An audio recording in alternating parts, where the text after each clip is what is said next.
Hi and welcome to this session on Atlantic 85 towing. In this session we are going to cover how to establish a stern tow, how to establish an alongside tow and all the roles involved. There are many hazards whilst towing, so be sure it's the right thing to do to save a life. Hazards we may encounter will be things such as lines under load, entrapment in lines, interaction between vessels and competency of the casualty. You'll notice at points throughout the video we have our visors up. Now this is mainly so that we can chat to you via the camera and for you to be able to hear us clearly. So we're going to look at the drill now in more detail and looking at some of the specifics involved in the procedure, and we're going to look at some hints and tips along the way. Here's Will.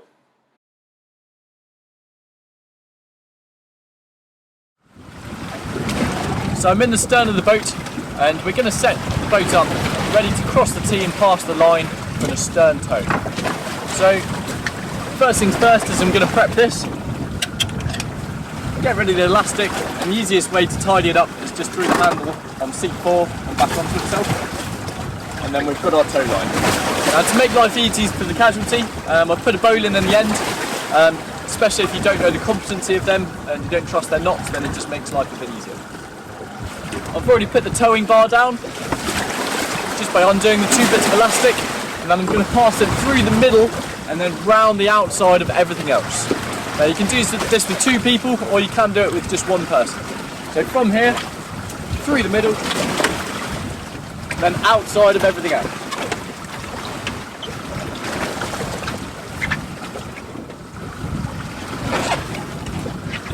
I'm then going to pass this line to the crew, who's going to coil enough line that they need to be able to make the pass.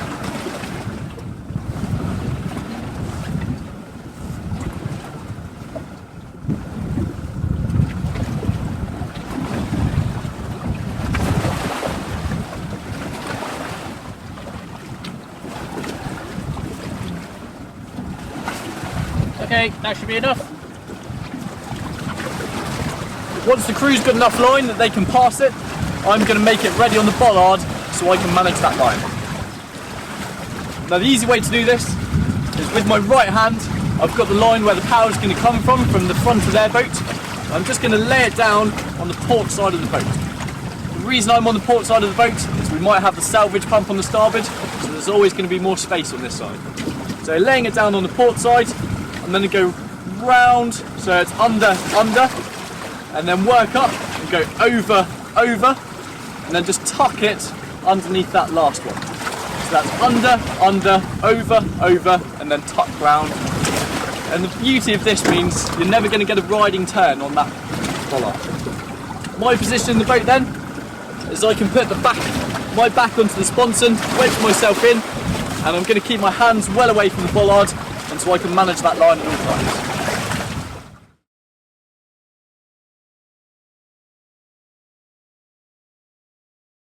This section now shows the approach to the casualty prior to throwing the line. It is known as crossing the T.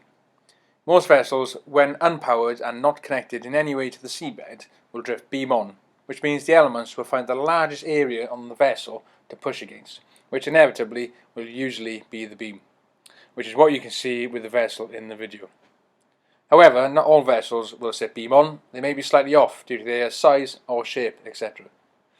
Why do we do this manoeuvre? Well, it enables us to approach into the weather, maintaining the lifeboat stability and manoeuvrability. It allows the helm to hold the boat in a safe position while the crew pass the line and the casualty secures it. So, once we're in position, what happens next? The crew member should be ready with a couple of loops of line ready to pass to the casualty, done so by heaving the line. They should be positioned just after midships. On command of the helm, pass the line, but ensure to manage that line.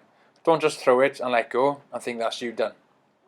You need to keep hold of the line until the casualty has secured it to their strong point on the bow.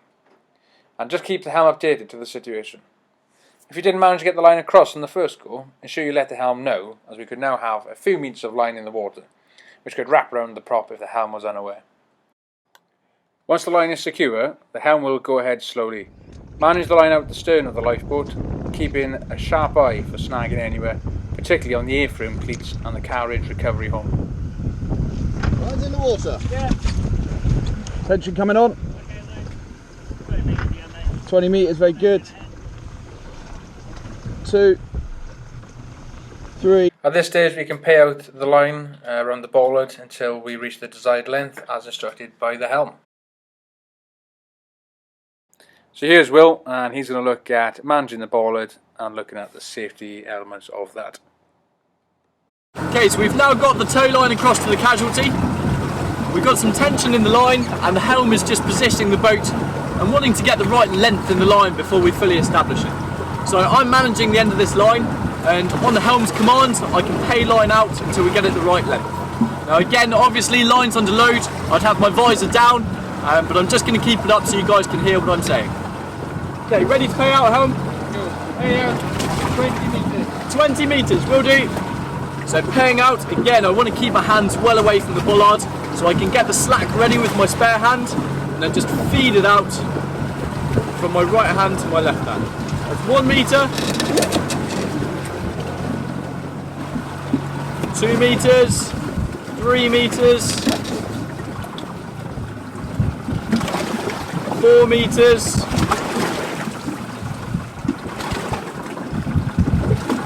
5 metres,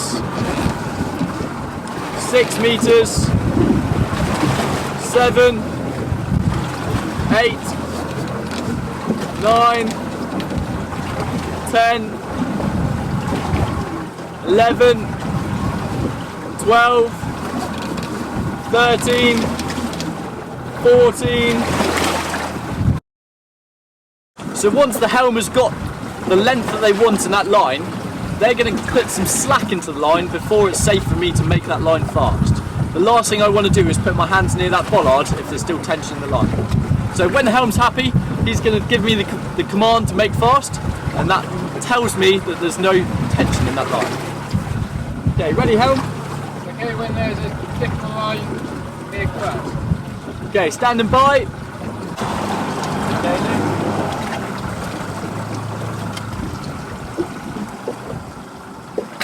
make fast the line. Dip in the line, making fast, and I'm just going to go under and then get my X's on, finish with an O, and I can go back to my seat. Once the line has been paid out to the required length, the helm will increase some power and head for port or the nearest safe haven.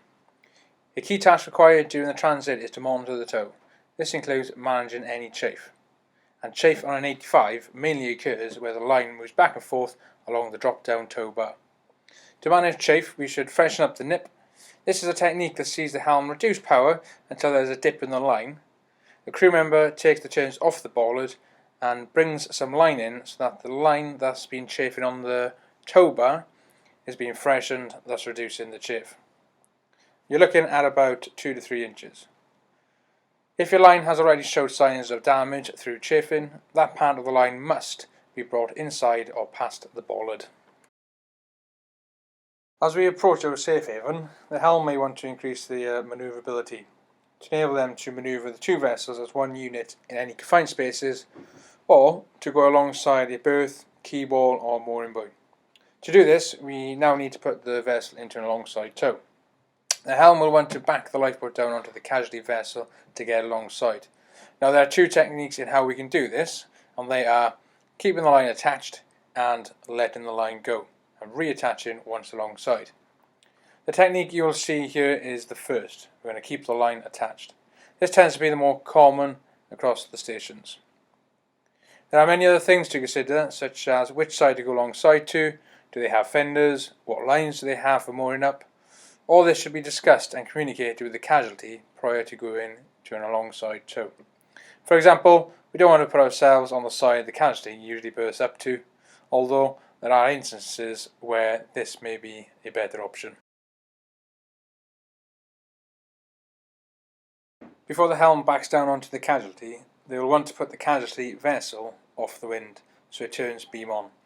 This is usually the side they are required to back onto. Once the helm has done this, they will instruct the crew member to retrieve the line from the stern and make their way to the bow and manage the line. Now managing the line is important, as the helm doesn't want to be having to ask you to pay out or bring in. They just want you to manage the line. This means if the line goes slack, bring some in, and if it goes tight, pay some out. The helm will want to manoeuvre the lifeboat so that they are aft of the casualty vessel.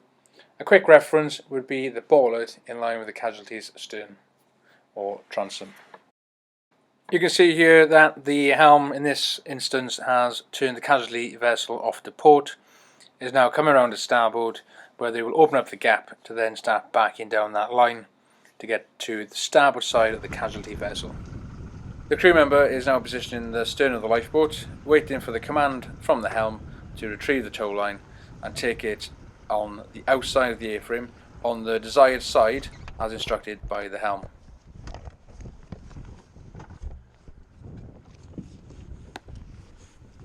Once the helm knows the line is safely clear of the stern, they will then start their manoeuvre back down towards the casualty vessel.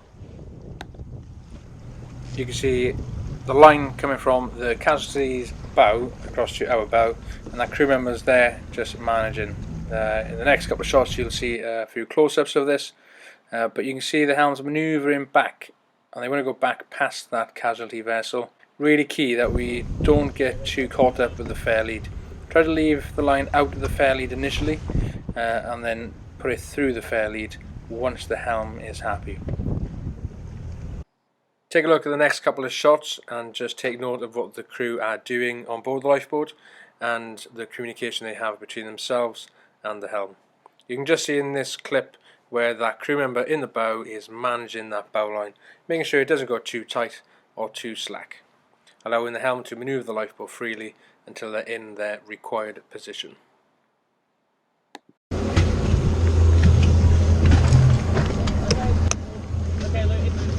In through the fair lead. You happy there?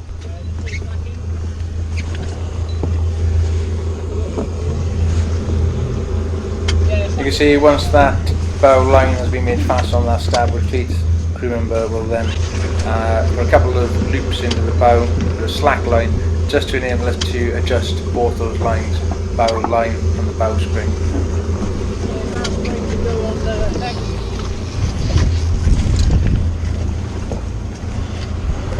Pull the mate off, mate. Pull the sack out, mate, yeah. Okay, so the crew member now has passed the line to the crew member at the aft and has made that bowspring fast. And the helm will turn, in this case, the wheel to starboard and push some ahead power on, probably the port engine.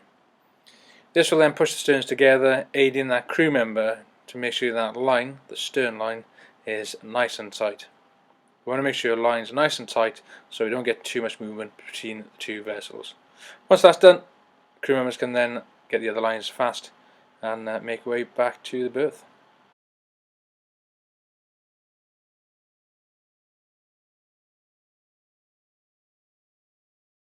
Now everything is secure, we can head to the casualty's required berth. Make sure we get the lines and fenders ready, as preparation is key. So what we've covered here is a start to finish of picking up a stern tow through to an alongside towing. Now towing is dangerous, so ensure you keep a good lookout and keep clear of lines under load. Good communication with the helm and casualty is vital. If it's not safe to tow, then don't tow.